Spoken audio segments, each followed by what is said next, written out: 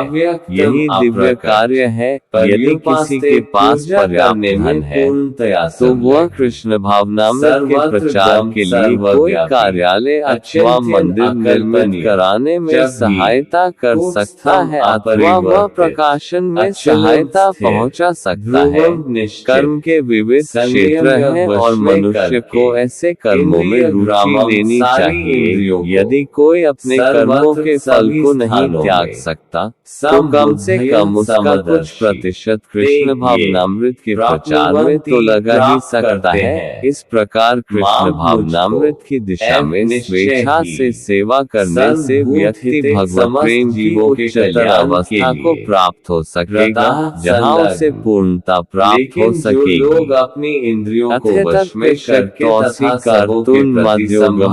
कर परम सर्वकर्म फल त्याग ततः कुरु यतात्मवान् पूरी तरह से पूजा करते हैं, जो इंद्रियों की अनुभूति के परे है, सर्वव्यापी है, अकल्पनीय है, अपरिवर्तनीय है, करने में तथा ध्रुव है। मेरे समस्त लोगों के कल्याण में संलग्न रहकर आश्रित मुझे प्राप्त करते हैं। सर्व कर्म समस्त कर्मों के जो लोग फल का कृष्ण की त्यागम त्याग न करते ततः तब अप्रत्यक्ष विधि से उसी उद्देश्य को प्राप्त करने का प्रयत्न किंतु करते हैं। यदि तुम मेरे इस भावनामृत में कर्म करने में असमर्थ हो तो तुम अपने कर्म के समस्त फलों को त्याग कर कर्म करने का तथा आत्मस्थित होने का प्रयत्न करो। आता है जब तात्पर्य हो सकता है कि कोई व्यक्ति सामाजिक, पारिवारिक या धार्मिक कारणों से या किसी अन्य अवरोधों के कारण कृष्ण भावनामृत के कार्यकलापों के प्रति सहानुभूति तक दिखा पाने में अक्षम हो।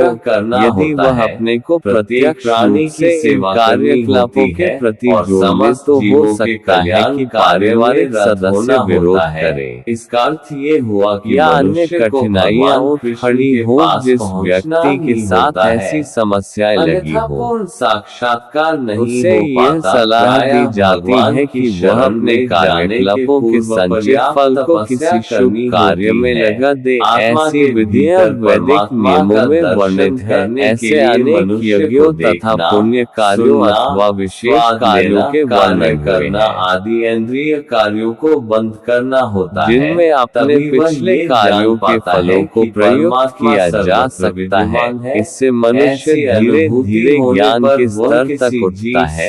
ऐसा भी पाया गया है कि कृष्ण भावनामृत के कार्यकलापों में रुचि न रहने पर केवल जब मनुष्य किसी अस्पताल या किसी सामाजिक संस्था को दान देता है तो वह अपने कार्यकलापों की गाढ़ी कमाई का परित्याग करता है।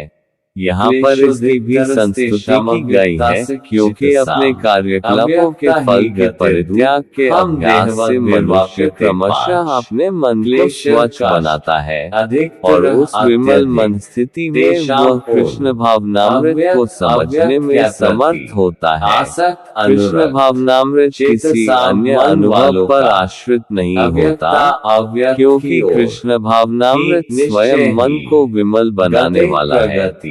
किंतु यदि कृष्ण भावनामृत को स्वीकार करने में किसी प्रकार का अवरोध हो, तो मनुष्य को चाहिए कि अपने कर्मफल का परित्याग करने का प्रयत्न करे। ऐसी दशा में समाज सेवा, समुदाय सेवा, राष्ट्रीय सेवा, देश के लिए उत्सर्ग आदि कार्य स्वीकार किए जा सकते हैं, जिससे एक दिन मनुष्य भगवान की शुद्ध भक्ति को प्राप्त हो सके। भगवद गीता में ही 18 जो परमेश्वर के कहा गया है, यथा प्रवृत्तिर्भूतानाम, यदि कोई परम कारण के लिए उत्सर्ग करना चाहे, तो भले ही वह ये न जाने कि परम कारण कृष्ण है, भगवान फिर भी वह क्रमशः यज्ञ विधि से समझ जाएगा कि परम कारण कृष्ण ही है। श्रेयो हि ज्ञानाभ्यासात् ज्ञानाध्यायान् विशिष्यते। ध्यानात् कर्मफल त्यागश्च शान्तिरनन्तरं 12। श्रेयः श्रेयः मनुष्य को निश्चय ही तक पहुँचाता है। ज्ञानम ज्ञान, किंतु है अभ्यासात् अभ्यास से, जबकि ज्ञानात् ज्ञान भगवान की प्रत्यक्ष सेवा होने के कारण सुगम है, विशिष्ट समझा जाता है, स्वाभाविक भी है। जीवन आदि काल से कर्मफल त्याग समस्त कर्म के फलों का परित्याग, ये समझ त्यागात ऐसे त्याग से शरीर नहीं, शांति शांति भक्ति योगी कृष्ण के विग्रह यह अभ्यास नहीं कर सकते, क्योंकि ज्ञान के अनुशीलन में लग जाओ। लेकिन ज्ञान से श्रेष्ठ ध्यान है और ध्यान से भी श्रेष्ठ कर्म फलों का परित्याग, क्योंकि ऐसे त्याग से मनुष्य को मन शांति प्राप्त हो सकती है। वैदिक साहित्य में तात्पर्य मिल जैसा कि पिछले श्लोकों में बताया गया है, भक्ति के दो प्रकार हैं, विधि विधानों से पूर्ण तथा भगवत प्रेम की आसक्ति से पूर्ण। किंतु जो लोग कृष्ण भावनामृत के नियमों का पालन नहीं कर सकते,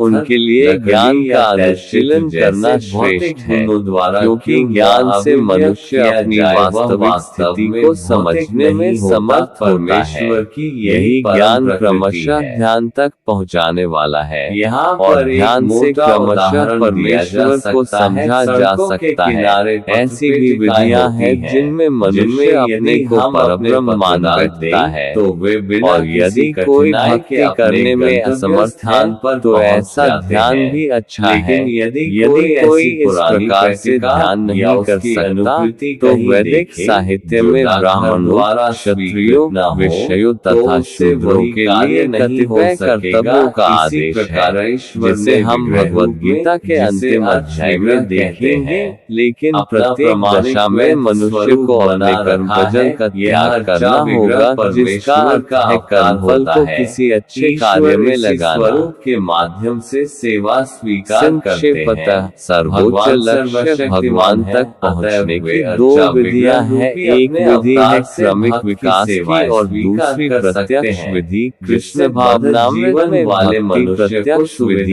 है।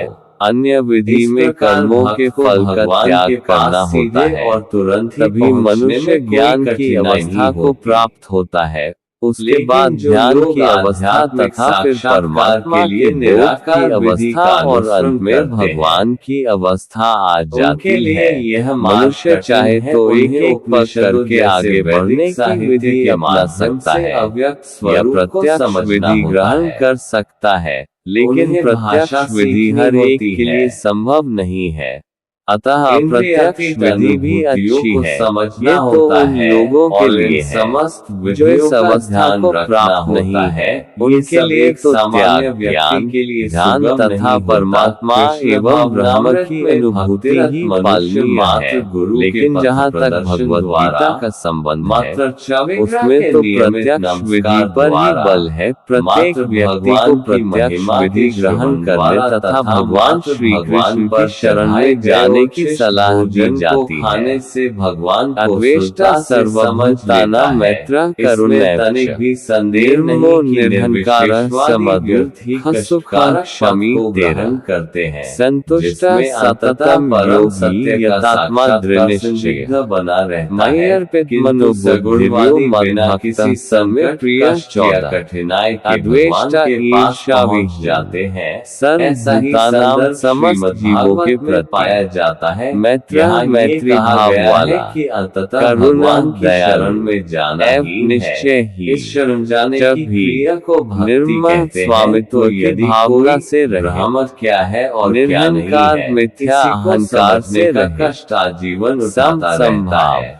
दुख तो इसका परिणाम सुख तथा सुख होता है। अतएव यहाँ पर यह उपदेश दिया गया है कि आत्म साक्षात्कार के इस कष्टप्रद मार्ग को ग्रहण नहीं करना चाहिए, योगी क्योंकि भक्ति अंतिम में फल निरत निश्चित रहता है। यत आत्मा आत्म जीव संयमी शाश्वत रूप दृढ़ से व्यक्ति निश्चय आत्मा है, और संकल्प यदि सहित वह आध्यात्मिक मई पूर्ण मुझ में में तदाकार होना अर्पित चाहता है, संलग्न तो वह मन अपनी मन प्रकृति को के शाश्वत बुद्धि सत तथा तथा बुद्धि को चित पक्षों का यह जो साक्षात्कार तो मद कर भक्त सकता है, मेरा भक्त सह वह लेकिन नेक आनंदमय मेरा अंश की प्रिय प्राप्ति प्यारा नहीं हो पाती। ऐसा जो किसी से अध्यात्मवादी जो द्वेष ज्ञान नहीं योग करता, में अत्यंत लेकिन विद्वान सभी होता जीवों है, का दयालु किसी मित्र भक्त है, के जो अनुग्रह अपने से को भक्ति स्वामी को नहीं प्राप्त मानता होता है। और इस मिथ्या समय अहंकार से निराकारवाद मुक्त का है, दीर्घ जो अभ्यास सुख कष्ट दुख का में कारण संभाव बन जाता रहता है, है, क्योंकि सहिष्णु वह है, उस विचार सदैव को त्याग आत्मतुष्ट नहीं रहता पाता। है, अतएव आत्मसंयमी है तथा जो अभ्यास निश्चय के के समय साथ या मुझ में मन तथा साक्षात्कार के बुद्धि समय को स्थिर करके अव्यक्त की भक्ति में प्राप्ति लगा सदैव रहता है, कठिनाई में ऐसा पड़ भक्त जाता है। मुझे अत्यंत प्रत्येक प्रिय जीव है। अंशतः स्वतंत्र है और तात्पर्य उसे यह शुद्ध भक्ति भक्ति पर समझ पुनः लेना आकर चाहिए भगवान कि इन वह दोनों अव्यक्त श्लोकों में अनुभूति शुद्ध उसके भक्त के आध्यात्मिक दिव्य गुणों का आनंदमय वर्णन आत्मा कर रहे स्व की हैं। प्रकृति शुद्ध के भक्त विरुद्ध किसी भी है। परिस्थिति मनुष्य में को चाहिए विचलित कि नहीं इस होता, विधि को न न अपनाए। ही वह प्रत्येक किसी जीव के के प्रति लिए ईर्ष्यालु होता है,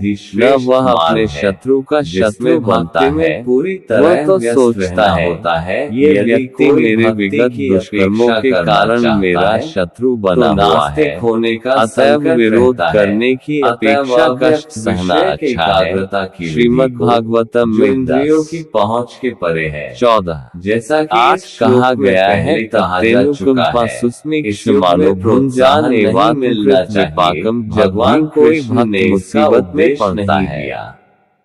ये तो वह सोचता है कि भगवान की मेरे ऊपर कृपा ही है, मुझे विगत दुष्कर्मों के अनुसार इससे अधिक कष्ट भोगना चाहिए था।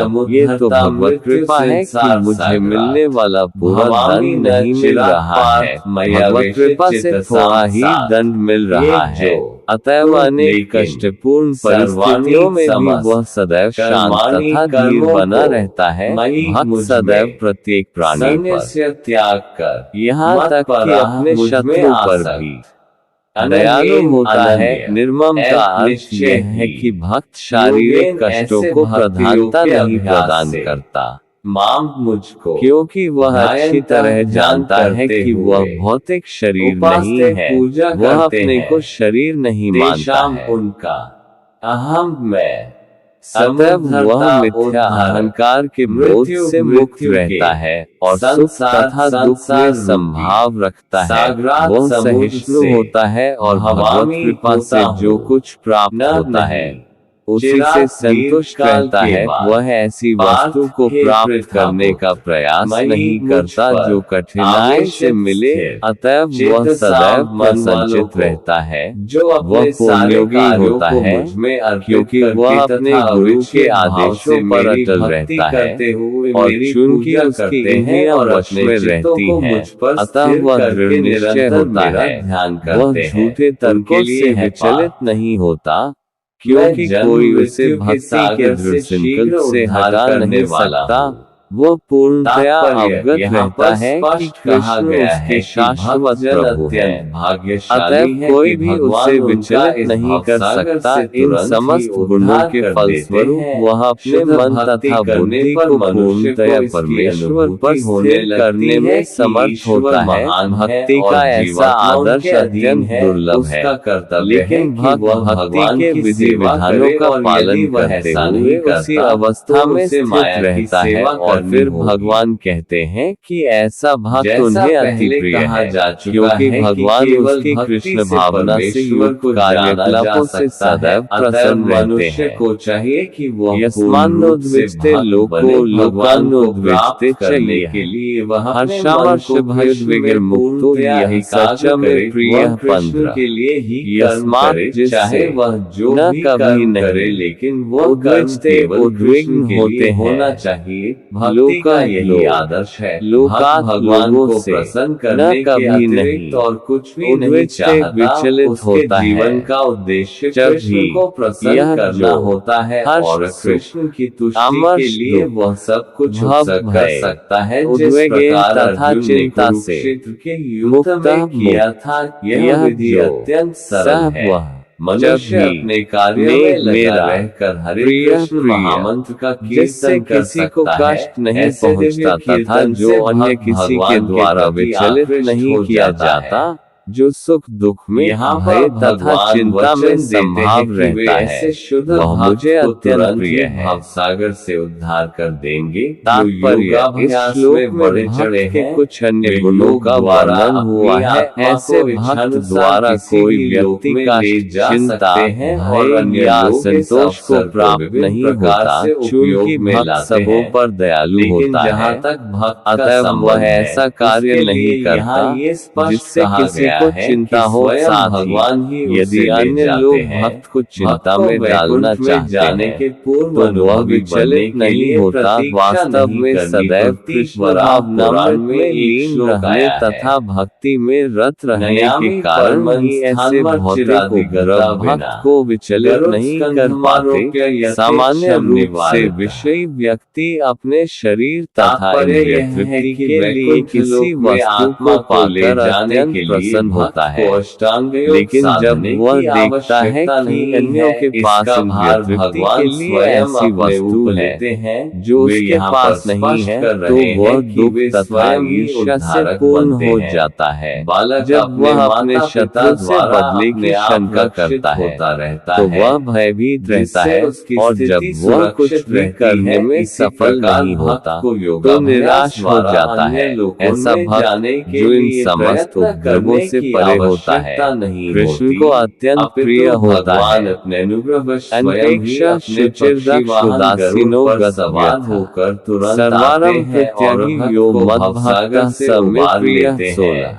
कोई कितना ही अनपेक्षा कुशल इच्छा रहे, तैराक क्यों न हो शुचित और शुद्ध, कितना ही दक्ष प्रयत्न क्यों पटु, न करे, उदासीन किंतु समुद्र चिंता में से गिर मुक्त, जाने पर वह अपने को गत नहीं व्यथा बचा सकता। सारे किंतु कष्टों से यदि मुक्त, कोई आकर उसे जल से बाहर सर्वारंभ निकाल ले समस्त तो प्रयत्नों वह का आसानी से बच परित्यागी जाता है। परित्याग इसी करने प्रकार वाला भगवान भक्त को यह इस भवसागर से निकाल मद्भक्तः लेते हैं। मेरा भक्त मनुष्य को केवल सह वह कृष्ण भावनामृत की मेरा सुगम विधि प्रिय का अभ्यास अतिशय करना प्रिय होता है। मेरा और अपने ऐसा आप को भक्त अनन्य जो भक्ति सामान्य में कार्यकलापों प्रवृत्त पर करना होता है। आश्रित किसी नहीं भी है, बुद्धिमान जो व्यक्ति शुद्ध को है, चाहिए दक्ष कि है, वह अन्य चिंता रहित समस्त है, मार्गों की समस्त अपेक्षा कष्टों से भक्ति रहित योग है को और चुने। किसी फल के लिए प्रयत्नशील नारायणीय में नहीं इसकी रहता, पुष्टि मुझे इस अतिशय प्रकार प्रिय हुई है। या वह तात्पर्य साधन से भक्त को पते धन दिया जा पुरुषार्थ सकता है, चतुष्टय। तया बिना तदाप्नोति किंतु नरो उसे नारायण धन अर्जित करने के लिए संघर्ष नहीं करना चाहिए। भगवत कृपा से यदि उसे स्वयं धन की प्राप्ति हो तो वह उद्विग्न नहीं होता। स्वाभाविक है कि भक्त दिन भर में 2 बार स्नान करता है और भक्ति के लिए प्रातः काल जल्दी उठता है।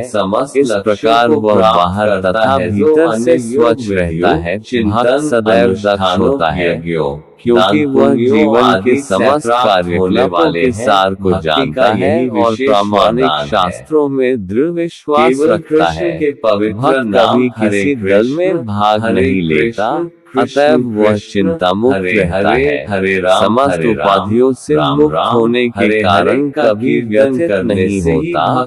वह जानता है कि उसका शरीर एक उपाधि है।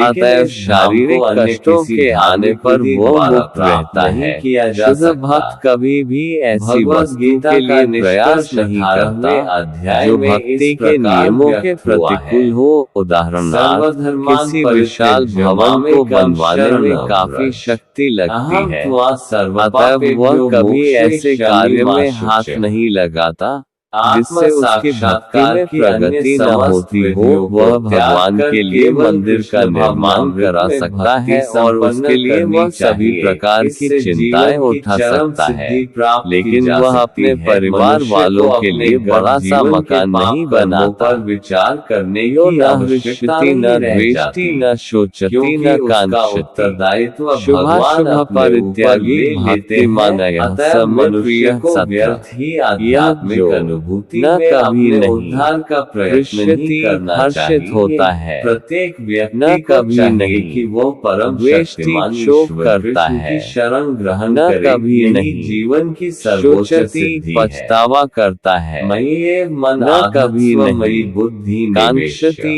इच्छा करता है, मयि अशुभ न संशय अशुभ तथा अशुभ का मुझ में परित्यागी त्याग करने वाला भक्तिमान भक्त। यह जो सह वह है मेघ मेरा प्रिय जो न कभी हर्षित होता है न शोक करता है, जो न पछताता है न इच्छा करता है तथा शुभ तथा अशुभ दोनों प्रकार की वस्तुओं का परित्याग कर देता है, ऐसा भक्त मुझे अत्यंत प्रिय है। भक्ता भक्तगण तात्पर्य शुद्ध भक्त भौतिक लाभ से न तो हर्षित होता है और न हानि से दुखी होता है। वह पुत्र या शिष्य की प्राप्ति के लिए न तो उत्सुक रहता है न ही उनके न मिलने पर दुखी होता है। वह अपनी किसी प्रिय वस्तु के खो जाने पर उसके लिए पछताता नहीं। इसी प्रकार यदि उसे अभीष्ट की प्राप्ति नहीं हो पाती तो वह दुखी नहीं होता। वो समस्त प्रकार के शुभ अशुभ तथा पाप कर्मों से सदैव परे रहता है।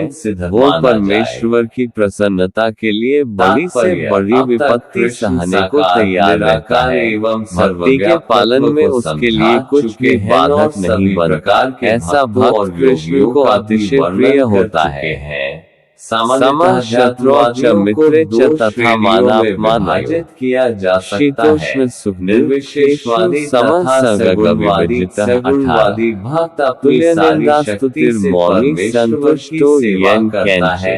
निर्विशेषवादी भक्तिमान प्रिय नरः एक प्रत्यक्ष रूप से न करके वह शत्रु में करता है। तथा इस अध्याय में हम देखेंगे कि परम सत्य की अनुभूति की विभिन्न मान सम्मान अपमान तथा अपमान भगवान का सानिध्य चाहता है तो उसे भक्ति करनी चाहिए। सुख सुख जो लोग भक्ति के द्वारा परमेश्वर की प्रत्यक्ष सेवा करते हैं संगग विवर्जित समस्त संगति से जो लोग निर्विशेष ब्रह्म का ध्यान करते हैं निंदा अपयश स्तुति तथा यश निर्विशेषवादी कहलाते हैं। यहाँ पर अर्जुन पूछता है कि इन दोनों में से कौन श्रेष्ठ है। यद्यपि परम सत्य के साक्षात्कार के अनेक साधन है स्थिर, किंतु इस अध्याय में कृष्ण भक्तियों को सबों में श्रेष्ठ भक्ति में रत यह सर्वाधिक प्रत्यक्ष है और ईश्वर का सानिध्य प्राप्त करने के लिए सबसे जो मित्रों तथा शत्रुओं के लिए समान है।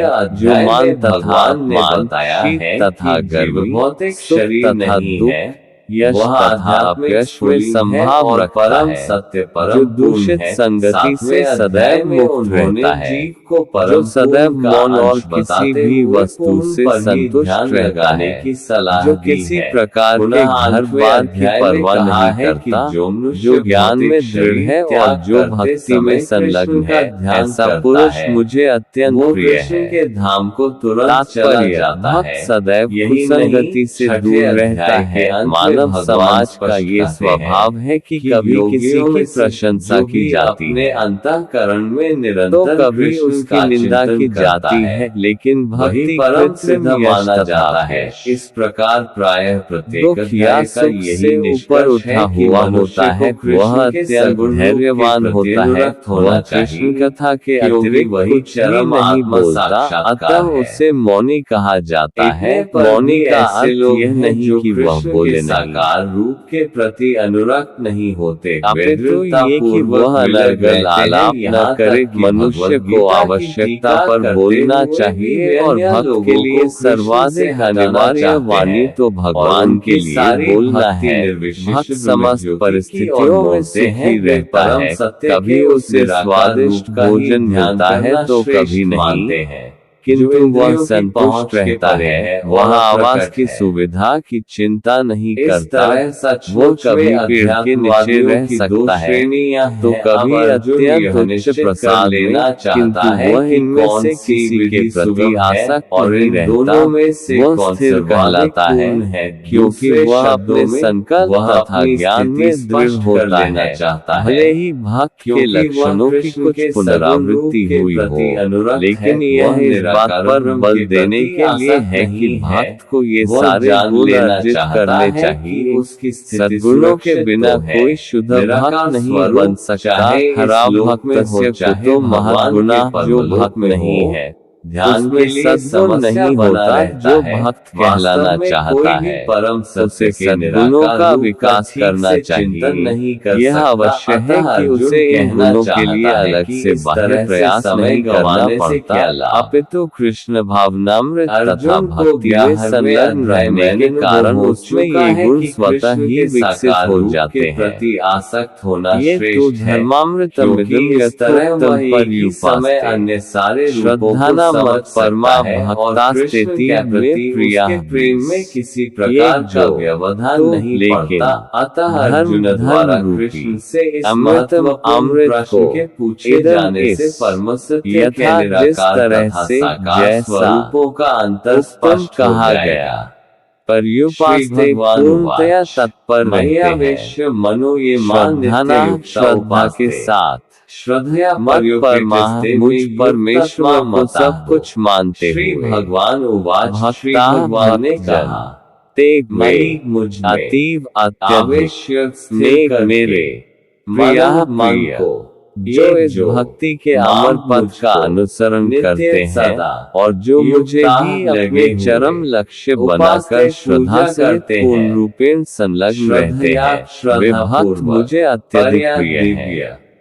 तात्पर्य, इस अध्याय में दूसरे श्लोक से अंतिम श्लोक तक मय्यावेश मनो ये माम मुझ पर मन को स्थिर करके से लेकर ये तू धर्मामृतम इदं नित्य सेवा, इस धर्म को तक भगवान ने अपने पास पहुँचने की दिव्य सेवा की विधियों की व्याख्या की है। ऐसी विधियां उन्हें अत्यंत प्रिय रहते हैं, वे मेरे और इनमें लगे हुए व्यक्तियों को वे स्वीकार कर लेते हैं। अर्जुन ने ये प्रश्न उठाया था कि जो निराकार ब्रह्म के पक्ष में लगा है कि जो व्यक्ति उनके वह श्रेष्ठ है या जो साकार भगवान की सेवा में, भगवान ने इसका बहुत स्पष्ट उत्तर दिया कि आत्म साक्षात्कार की समस्त विधियों में भगवान की भक्ति निस्संदेह सर्वश्रेष्ठ है। दूसरे शब्दों में उसके लिए कोई इस अध्याय में यह निर्णय दिया गया है कि सुसंगति से मनुष्य में भक्ति के प्रति आसक्ति उत्पन्न होती है, निरंतर कार्यरत रहता है, जिससे वह प्रामाणिक गुरु बनाता है, तो कभी श्रवण करता है, उससे श्रद्धा, कृष्ण विषय आसक्ति तथा भक्ति के साथ सुनता है, प्रसाद तैयार करता है, कीर्तन करता है और भक्ति के विधि विधानों का पालन करने लगता है। इस तरह वह भगवान की दिव्य सेवा में तत्पर हो जाता है।